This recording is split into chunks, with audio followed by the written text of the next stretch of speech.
Hi friends, welcome back to our channel.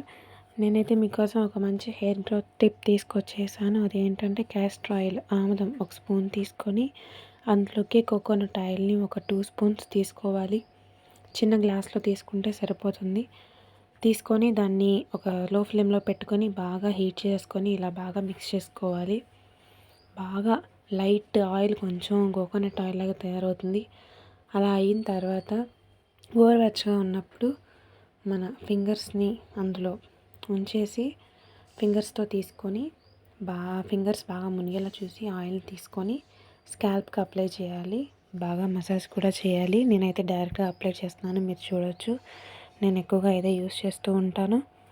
నాకైతే hair growth బాగుంది, length పెరుగుతుంది, thickness కూడా చాలా బాగుంది. మీరు ట్రై చేయొచ్చు. ఇదైతే పక్కా హోమ్ రెమెడీ. నేను యూస్ చేస్తాను కాబట్టి మీకు చెప్తున్నాను. బాగా ఒక 5 to 10 minutes వరకు హెయిర్ స్కాల్ప్కి అప్లై చేయాలి. మసాజ్ చేయడం వల్ల మన బ్లడ్ సర్క్యులేషన్ పెరుగుతుంది. అలా అయిపోయిన తర్వాత ఎండ్స్కి కూడా మొత్తం అప్లై చేసుకోవాలి ఆయిల్ని. బాగా అప్లై చేసుకున్న తర్వాత మనం ఒక 1 hour ఉంచుకొని, లేదా మీకు అవసరమైతే ఓవర్ నైట్ ఉంచేసి మార్నింగ్ హెడ్ బాత్ చేయొచ్చు. షాంపూతో ఆర్ కుంకుడుకాయల వాటర్తో హెడ్ బాత్ చేస్తే సరిపోతుంది. నెక్స్ట్ వీడియోలో నేను ఇంకో టిప్తో మళ్ళీ వస్తాను. Thank you for watching. మన ఛానల్ని సబ్స్క్రైబ్ చేయండి, షేర్ చేయండి, లైక్ చేయండి. Thank you for watching.